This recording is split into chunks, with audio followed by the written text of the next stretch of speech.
Very good afternoon to one and all present here. आज हम solve करने वाले chapter number 2 of the funding and listing subjects का, which deals with the real estate investment trust के बारे में बात करता है। इस चैप्टर में प्रोविज़न पढ़ेंगे रियल एस्टेट इन्वेस्टमेंट ट्रस्ट से रिलेटेड जितने भी प्रोविजंस हैं उनके बारे में। सबसे फर्स्ट क्वेश्चन आता है, what is the real estate investment trust क्या है एंड द एलिजिबिलिटी क्राइटेरिया क्या है for the granting the certificate to act as a real estate investment trust. सबसे पहला real estate investment trust which is registered under the real estate investment trust regulation जो है 2014 इसमें registered है। किसी भी पर्सन को अगर रियल एस्टेट इन्वेस्टमेंट ट्रस्ट की तरह का बिजनेस करना है तो उसको रजिस्ट्रेशन लेना होगा सेबी से। बिना रजिस्ट्रेशन के आप बिजनेस नहीं कर सकते। सेबी क्या करेगा, रजिस्ट्रेशन ग्रांट करेगा for the real estate investment trust की तरफ बाय द स्पॉन्सर के थ्रू स्पॉन्सर अप्लाई कर सकता है and such fees and prescribe application के साथ आपको सबमिट करना होगा। Eligibility criteria, SEBI shall considered all the matter relevant to the activities of REIT. सबसे पहले स्पॉन्सर होने चाहिए and sponsor there should be more than 3 sponsor होंगे। ईच का होल्डिंग कितना होना चाहिए, 5% of the unit of the REIT होना चाहिए एंड नेटवर्थ जो होगा स्पॉन्सर्स का कितना होगा, 100 करोड़, ठीक है, कलेक्टिव बेसिस पे। एंड 5 ईयर्स एक्सपीरियंस होना चाहिए रियल एस्टेट इंडस्ट्री में उनके पास। एंड नेट वर्थ जो होगा वो 20 करोड़ होगा इंडिविजुअली ईच स्पॉन्सर का, ठीक है। अगर स्पॉन्सर अगर डेवलपर है at least 2 projects of the sponsor have been completed होना चाहिए पहले से ही, ठीक है। नेक्स्ट बात करते हैं एप्लीकेशन के बारे में। Applicant must be a trust and trust deed must be duly registered. Applicant कौन होगा, ट्रस्ट होगा, ट्रस्ट फॉर्म करेंगे। स्पॉन्सर क्या करेगा, ट्रस्ट फॉर्म करेगा। ट्रस्ट आपको डीड बनानी है एंड उस ट्रस्ट डीड को आपको रजिस्टर्ड करवाना है as per the registration act 1908। Main objective क्या होगा, रीट का इन अकॉर्डिंग जो भी रेगुलेशन है रेगुलेशन के अकॉर्डिंग आप काम करोगे। नेक्स्ट ट्रस्टी अपॉइंट होगा। It should be registered with SEBI under the SEBI debenture trustee regulation 1983 में ट्रस्टी को हम रजिस्टर करेंगे। Which is not associated with sponsor manager, ये प्रिंसिपल वैल्यूअर से एसोसिएटेड नहीं होगा ट्रस्टी, ठीक है। एंड सेबी की जो भी गाइडलाइंस है सर्कुलर उसको क्या करेगा, कंप्लाई करेगा। नेक्स्ट बात करते हैं मैनेजर के बारे में। मैनेजर का नेटवर्थ कितना होना चाहिए, 10 करोड़ एंड 5 ईयर्स का एक्सपीरियंस होना चाहिए in fund management and advisory services में एंड और in the development of the real state. And साथ में उस फंड मैनेजर के साथ 2 की पर्सनल्स भी होंगे जिनके पास उनके पास भी 5 ईयर्स का एक्सपीरियंस होना चाहिए इन द फंड मैनेजमेंट में। नेक्स्ट बात करते हैं multiple cases. They are the no multiple classes of the units, multiple classes of units नहीं होना चाहिए रीट में। And preferential voting of the unit holder of the REIT के बारे में। Unit holder of the REIT shall not enjoy the preferential voting right, नहीं मिलेगा उनको, और any other right over the another unit holder, ऐसा कोई प्रेफरेंशियल राइट भी उनको नहीं मिलेगा। Rejection of any previous application by the SEBI, अगर सेबी ने आपकी कोई प्रीवियस एप्लीकेशन रिजेक्ट की है for the grant of registration और any related body has been registered by the SEBI, कर सकता है। Disciplinary action has been taken by SEBI, whether any disciplinary action has been taken by SEBI और any other regulation authority again the applicant और related party, this regulation circular guidelines हो सकता है। Disciplinary action SEBI ले सकती है अगर आपने कोई भी गाइडलाइन सर्कुलर्स को अगर कंप्लाई नहीं किया, रेगुलेशंस को कंप्लाई नहीं किया। नेक्स्ट बात करते हैं applicant has clearly describe the detail of the related proposal activities eight the time of application के टाइम पे ही आपको जो भी आपकी रिलेटेड एक्टिविटीज़ आप कर रहे हो पहले से बिजनेस प्रपोज एक्टिविटीज़ आप क्या करने वाले हो, ये सारा कुछ आप पहले से ही बताओगे। फिट एंड प्रॉपर पर्सन होना चाहिए जो भी एप्लीकेशन दे रहा है, ठीक है। फिट एंड प्रॉपर पर्सन कौन डिसाइड करेगा, सेबी डिसाइड करेगा as per the SEBI intermediate regulation 2008 के अकॉर्डिंग। नेक्स्ट क्वेश्चन बात करते हैं, हु इज अ स्पॉन्सर, कौन होता है रियल एस्टेट इन्वेस्टमेंट ट्रस्ट में and what are the provision respect to the holding unit of the sponsor, ठीक है। स्पॉन्सर मतलब कोई भी पर्सन जो कि ट्रस्ट को सेटअप करता है, रियल एस्टेट इन्वेस्टमेंट ट्रस्ट को उसको स्पॉन्सर बोलते हैं। स्पॉन्सर क्या करता है, अपॉइंट करता है ट्रस्टी को एंड ट्रस्ट डीड बनाता है इन ट्रस्टी को अपॉइंट करता है according with SEBI real estate investment trust के according and provision with respect to holding of the unit by the sponsor, ठीक है। There should be not more than 3 sponsors होंगे, ठीक है। एंड ईच का होल्डिंग कितना होगा, 5% इंडिविजुअली एंड कलेक्टिवली कितना होल्ड, कलेक्टिवली उनका नेटवर्थ कितना होगा, 100 crore and each sponsors has a net worth of 20 crore.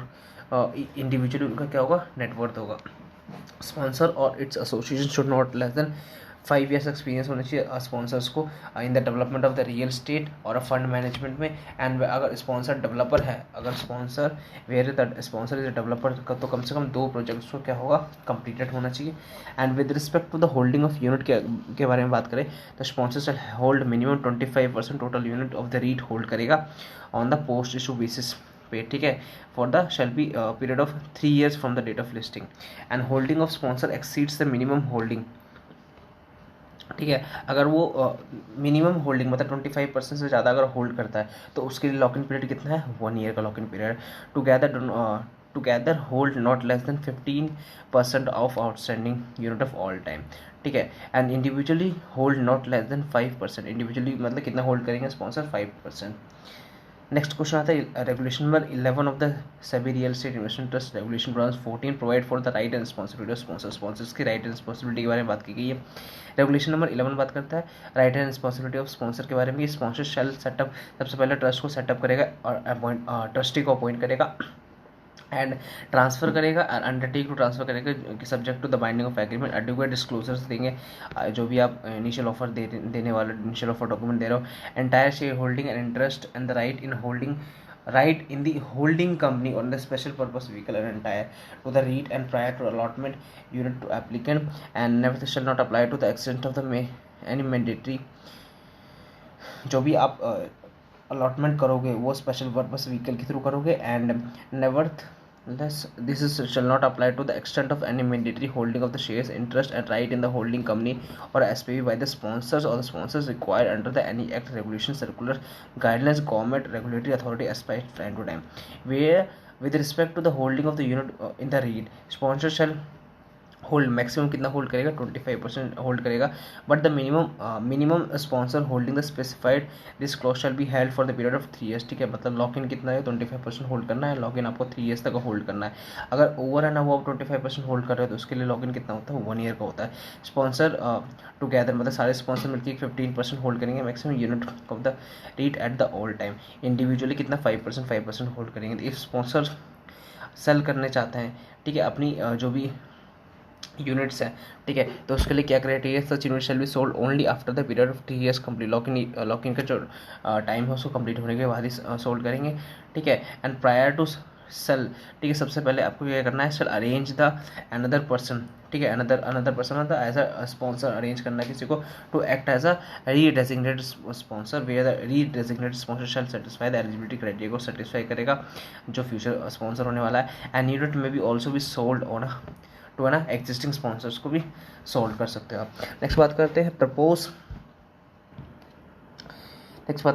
Propose जो रीडेजिग्नेटेड स्पॉन्सर होगा वो अप्रूवल ऑब्टेन करेगा किसे, यूनिट होल्डर को, और यूनिट होल्डर को एग्जैक्ट अपॉर्चुनिटी प्रोवाइड करेगा कि अपने यूनिट सोल्ड कर सकते हैं वो, ठीक है, with the guidelines as specified. But जो ये क्लॉज है वो एप्लीकेबल किस पे नहीं होगा, अगर एग्जिस्टिंग स्पॉन्सर्स को आप यूनिट सोल्ड कर रहे हो तो उस केस में ये जो क्लॉज है एप्लीकेबल नहीं होगा। If redesignated sponsor propose to sell its unit to any other person, तब जो आपको ये जो कंडीशन है उसको कंप्लाई करना होगा। नेक्स्ट बात करते हैं टर्म ऑफ स्ट्रेटेजिक इन्वेस्टर्स के बारे में बताना। स्ट्रेटेजिक इन्वेस्टर्स कौन होते हैं and public issue of the REIT और इंफ्रास्ट्रक्चर इन्वेस्टमेंट ट्रस्ट में उसका रेफरेंस बताना है। सबसे पहले स्ट्रेटेजिक इन्वेस्टर मतलब इंफ्रास्ट्रक्चर फाइनेंस कंपनी जो कि रजिस्टर्ड होते हैं RBI NBFC से, scheduled commercial bank, international multilateral financial institution, systematically important NBFC with RBI registered है। And foreign portfolio investor, these are the strategic investors होते हैं, वो इन्वेस्ट कर सकते हैं जॉइंटली और सेवरली, ठीक है, 5% of the total size of the infrastructure और amount specified by the SEBI. Participant of strategic investors कौन कौन होते हैं पब्लिक इशू में। सबसे पहले होल्डिंग रिक्वायरमेंट, तो स्ट्रेटेजिक इन्वेस्टर्स का होल्डिंग रिक्वायरमेंट है, पब्लिक का होल्डिंग रिक्वायरमेंट है, स्पॉन्सर का holding requirement. Strategic investor minimum 5% maximum 25% hold कर सकते हैं। होल्डर जो स्पॉन्सर हो, पब्लिक कितना होल्ड कर सकते हैं, minimum 25%, and sponsor minimum 5% and maximum 70% hold कर सकते हैं। नेक्स्ट बात करते हैं इशू प्राइस के बारे में। जो भी हम इशू प्राइस जो भी यूनिट इशू करेंगे स्ट्रेटेजिक इन्वेस्टर्स को, उसका जो प्राइस होना चाहिए पब्लिक इशू के प्राइस से कम नहीं होना चाहिए। एंड इंश्योर करेंगे जो भी सब्सक्रिप्शन अमाउंट है आपको सेपरेट बैंक अकाउंट में रखना जब तक पब्लिक इशू ओपन नहीं हो जाता। नेक्स्ट बात करते हैं लॉक इन के बारे में। स्ट्रेटेजिक इन्वेस्टर्स के लिए लॉक इन होगा कितना, 180 डेज़ का। नेक्स्ट बात करते हैं salient features of the REIT. सभी रीट रेगुलेशन के क्या क्या सेलियन फीचर्स है। पार्टीज टू रीट, कौन कौन पार्टी होता है, sponsor group, REIT executive sponsor, manager और ट्रस्टी पार्टीज होती हैं। एलिजिबिलिटी फॉर द ट्रस्टी के लिए एलिजिबिलिटी क्या है, ट्रस्टी रजिस्टर्ड होना चाहिए सेबी डिबेंचर ट्रस्टी रेगुलेशन 1999 में या फिर 1993 में, और एसोसिएटेड नहीं होना चाहिए किसी स्पॉन्सर, मैनेजर और प्रिंसिपल वैल्यूअर से। इन्वेस्टमेंट कंडीशन क्या है, एटलीस्ट 80% ऑफ जो वैल्यू होगा रीट असेट्स का वो complete and revenue generated properties में इन्वेस्ट होना चाहिए। एंड गवर्निंग कोड क्या है, real estate investment trust regulation 2014। Maximum number of the sponsor कितना होंगे, कितना यूनिट होल्ड कर सकते हैं, ईच स्पॉन्सर होल्ड करेंगे मिनिमम 5% ऑफ द रीट का यूनिट एंड कलेक्टिवली 25% होल्ड करेंगे। And for the period of 3 years lock in होगा स्पॉन्सर, और स्पॉन्सर को जो भी होगा वो not less then 15% outstanding unit of the listed hold करेंगे ऑल टाइम। नेक्स्ट क्वेश्चन आता है right short on rights and meeting of the unit. Rights and meeting of the unit holder की क्या क्या राइट्स एंड मीटिंग्स हैं, ठीक है। तो unit holder shall have at least right है उनके पास रिसीव इनकम रिसीव करने का, डिस्ट्रीब्यूशन रिसीव करना which is mention in the offer document और ट्रस्ट जो कि पहले से मेंशन होता है। And respect of any matter approval of the unit holder required है, ठीक है। रेजोल्यूशन पास मान लिया जाएगा जब अगर 51% यूनिट होल्डर ने असेंट दे दिया हो या फिर vote casted in favour should be vote casted in favour should be more then vote casted against the resolution होना चाहिए। नेक्स्ट बात करते हैं exercise the exceed the percentage specified in the regulation, और जो परसेंटेज अगर रेगुलेशन में specified है तो उस हिसाब से आपको वोटिंग स्ट्रक्चर करवाना पड़ेगा। नेक्स्ट वोटिंग में भी ऑल्सो पोस्टल बैलेट और इलेक्ट्रॉनिक फॉर्म के थ्रू वोटिंग हो सकता है। नोटिस आपको सेंड करना पड़ेगा 21 डेज का to the all the unit holder in writing और थर्ड होता है इलेक्ट्रॉनिक मोड, ठीक है। Voting by any person who is a related party है, ठीक है, या एसोसिएटेड है स्पॉन्सर से, उसके इसमें उसकी वोट को कंसीडर नहीं किया जाएगा। मैनेजर को रिस्पॉन्सिबिलिटी है कि सारे meeting activity related to the meeting सब कुछ कंडक्ट करवाने का, यूनिट होल्डर को नोटिस भेजने का सारा काम कौन करेगा, वही करने वाला है, और उसको ओवरसी कौन करेगा, ट्रस्टी ओवरसी करेगा। बट अगर हम जो मीटिंग कर रहे हैं उसमें मैटर जो हम लेने वाले हैं वो मैनेजर से रिलेटेड है, मतलब मैनेजर को रिमूव कर रहे हैं या फिर आप क्या कर रहे हैं, मैनेजर्स का कंट्रोल चेंज कर रहे हैं, ठीक है, इस केस में फिर उस केस में सारा काम कौन करेगा, ट्रस्टी करेगा। देन अगर इन केस अगर जो मैटर हम ले रहे हैं ट्रस्टी से रिलेटेड है, ट्रस्टी को रिमूव कर रहे हैं, चेंज कर रहे हैं, उस केस में जो सारा काम कौन करेगा, मैनेजर ही करेगा, ट्रस्टी उस केस में इंक्लूड नहीं होगा। एंड जो भी मीटिंग होगी जो कितना हो करना है, साल में एक बार मीटिंग करना है एंड 120 डेज का गैप, फाइनेंशियल ईयर एंड होने के 120 डेज में करना है आपको, और 2 मीटिंग के बीच में 15 मंथ से ज़्यादा गैप नहीं होना चाहिए, ठीक है। नेक्स्ट बात करते हैं आज जब भी आप मीटिंग करोगे यूनिट होल्डर को साथ में मीटिंग में आप उसको मीटिंग में यूनिट होल्डर को क्या क्या प्रेजेंट करने वाले हो, एनी इन्फॉर्मेशन जो कि रिक्वायर्ड है डिस्क्लोज करने किसको, यूनिट होल्डर हो, ताकि यूनिट होल्डर क्या कर सके ऑर्डिनरी कोर्स ऑफ बिजनेस जितने भी डॉक्यूमेंट्स हैं यूनिट होल्डर क्या कर सके रैशनल डिसीजन ले पाए, ठीक है। लेटेस्ट एनुअल अकाउंट जो भी है, परफॉर्मेंस ऑफ द रीट जो भी approval of the auditors and fees of such auditors, latest valuation report and appointment of the valuer as required and other issues, ये सारा कुछ आपको एजीएम में सबमिट करना है। नेक्स्ट बात करते हैं अगर कोई इशू है जो कि नोटिस में नहीं लिखा था, ठीक है, but majority of share holders ने कहा कि उससे अप्रूवल लेके आप उस इशू पर भी डिस्कशन कर सकते हो। That's it for this chapter. नहीं, चैप्टर खत्म नहीं हुआ अभी। नेक्स्ट बात करते हैं for the purpose of participation by the separate investors, sorry strategic investors के लिए क्या प्रोविजन होल्डिंग रिक्वायरमेंट है लॉक इन में। स्ट्रेटेजिक इन्वेस्टर्स को की होल्डिंग रिक्वायरमेंट, पब्लिक की होल्डिंग रिक्वायरमेंट एंड स्पॉन्सर्स की holding requirement. Strategic investor minimum 5% hold करेंगे, maximum 25%, and public minimum 25%, sponsor कितना होल्ड करेंगे, minimum 5%, maximum 70%। Lock in period कितना होगा for the strategic investor 180 days from the listing से। Next बात करते हैं ब्रीफ प्रोविजन मैंडेटरी रजिस्ट्रेशन कब रिक्वायर्ड है, ठीक है। रेगुलेशन 3 बात करते हैं मैंडेटरी रजिस्ट्रेशन के बारे में, ठीक है। जब भी आपको रीट ओपन करना है तो आपको रजिस्ट्रेशन लेना बोर्ड से मैंडेटरी हो जाता है।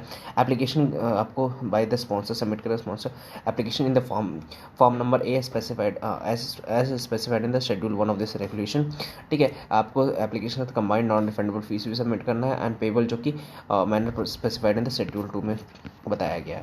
नेक्स्ट बात करते हैं what are the condition for the grant of certificate के लिए क्या क्या कंडीशंस। रेगुलेशन 6 बात करता है certificate for grant of registration के मिल सकता है आपको फॉलोइंग कंडीशन को सेटिस्फाई करना हो। सबसे पहले जो भी जो ट्रस्ट है उसको प्रोविजन ऑफ दिस एक्ट और रेगुलेशंस को कंप्लाई करना है एंड आपको रेगुलेशन नंबर 4 के हिसाब से एलिजिबिलिटी कंडीशंस बताया गया ऑल टाइम, उसको आपको सेटिस्फाई करना है, ठीक है। नेक्स्ट बात करते हैं जो भी ट्रस्ट होगा shall comply with the code of conduct of all time को कोड ऑफ कंडक्ट जो भी है उसको कंप्लाई करना है।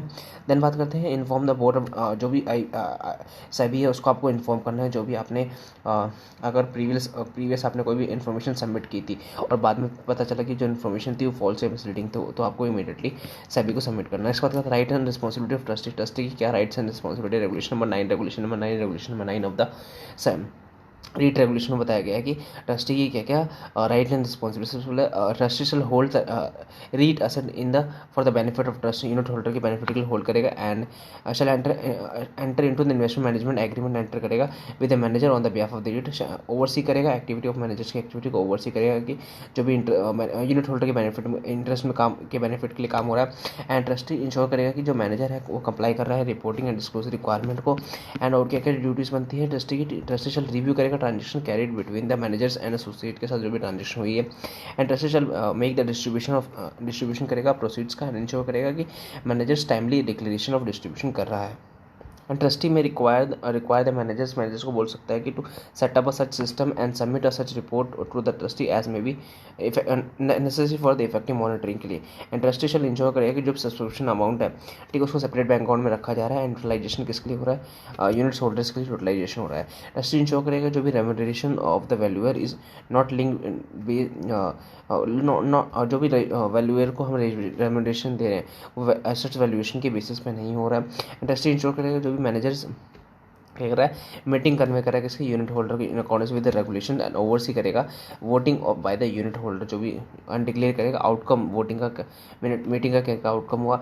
And trustee may take up with SEBI with the designated stock exchange and have been approved in annual general meeting. जो भी आया आपको मीटिंग में जो भी डिसीजन आया उसको कहाँ डिस्क्लोज करना है, स्टॉक एक्सचेंज सेबी को। And trustee shall provide to the SEBI and to the district stock exchange information such information as sort by the SEBI. जो भी सेबी एंड सेट जो इन्फॉर्मेशन मांगेंगे वो कौन सबमिट करेगा, ट्रस्टी सबमिट करेगा।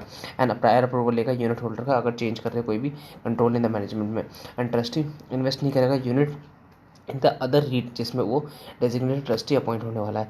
एंड ट्रस्टी इंश्योर करेगा जो भी effective activity of the REIT जो भी ऑपरेट हो रही है in accordance with the trust deed and offer document. And अगर कोई डिस्क्रिपेंसी है तो वो अगर है तो इन्फॉर्म करते हैं किसको, सेबी को। नेक्स्ट क्वेश्चन बात करते हैं।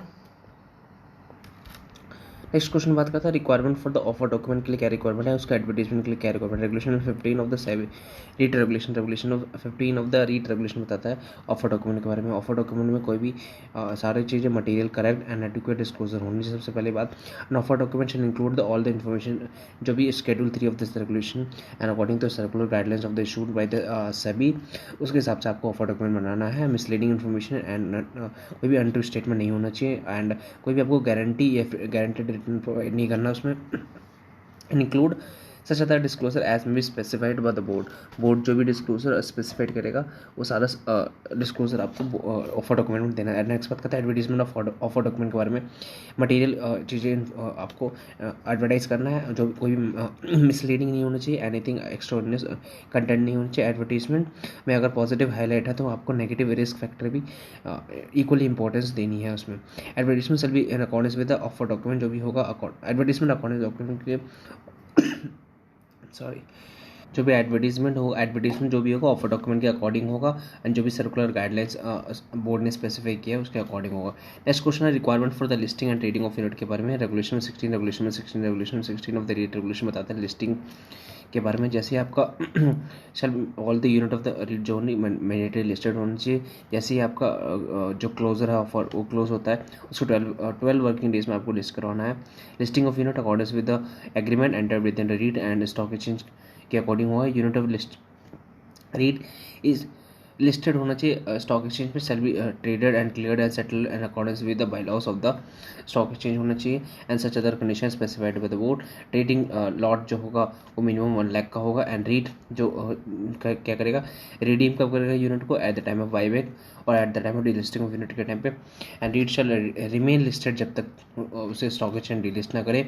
And minimum public share holding कितनी होगी रीट की 25% होगा all time. Minimum unit holder कितने होंगे 200 ऑल टाइम। अगर यूनिट होल्डर 200 से कम हो गए तो सेबी में टेक एप्रोप्रिएट एक्शन, ठीक है, इंक्लूडिंग डिलिस्टिंग ऑफ यूनिट भी कर सकता है। नेक्स्ट बात करते हैं any person other than sponsor के अलावा कोई भी पर्सन अगर यूनिट होल्ड करता है किसका रीट का प्रायर टू द लिस्टिंग या प्रायर टू इनिशियल ऑफर तो उसके बाद लिस्टिंग के बाद या फिर इनिशियल ऑफर के बाद उसको 1 साल तक मतलब क्या करना पड़ेगा 1 ईयर तक आप उसको लॉक इन लग जाएगा, 1 ईयर तक उसको होल्ड करना ही पड़ेगा। नेक्स्ट बात करते हैं बोर्ड और या फिर स्टॉक एक्सचेंज स्पेसिफाई कर सकता है कोई और criteria for the listing and trading of unit of REIT as specified. Next बात करें in what condition manager shall apply for delisting के लिए मैनेजर क्या कर सकता है, सेबी को अप्लाई कर सकता है स्टॉक एक्सचेंज को। क्या कंडीशंस है, ठीक है, तो फॉलोइंग आर द कंडीशन, कोई भी प्रोजेक्ट या फिर असेट्स नहीं है, ठीक है, 6 मंथ से ज़्यादा हो गए and does not propose to invest, REIT investment करने ही नहीं वाला कहीं पे भी any project in the future, and extension भी आपको मिल चुका है फॉर द 6 मंथ, ठीक है, और अप्रूवल भी यूनिट होल्डर का आपने ले लिया है, पब्लिक होल्डिंग जो है 25% से कम हो चुकी है, एंड सेबी या फिर स्टॉक एक्सचेंज ने क्या कर दिया, डीलिस्ट कर दिया, वोलेशन ऑफ लिस्टिंग एग्रीमेंट को आपने वोलेट किया, फिर रेगुलेशन एक्ट को वोलेट कर दिया, ठीक है, या फिर सेबी या स्टॉक एक्सचेंज ने डीलिस्ट कर दिया है फॉर द लिस्टिंग एग्रीमेंट, या फिर interest of the unit holder के इंटरेस्ट में आपको लिस्टिंग एग्रीमेंट को आपने वोलेट किया है, यूनिट होल्डर अप्लाई कर रहे हैं फॉर द डीलिस्टिंग के लिए, या फिर स्पॉन्सर या ट्रस्टी अप्लाई कर रहे हैं डील लिस्टिंग के लिए, ठीक है, which is an application approved by the unit holder. That's it for this chapter.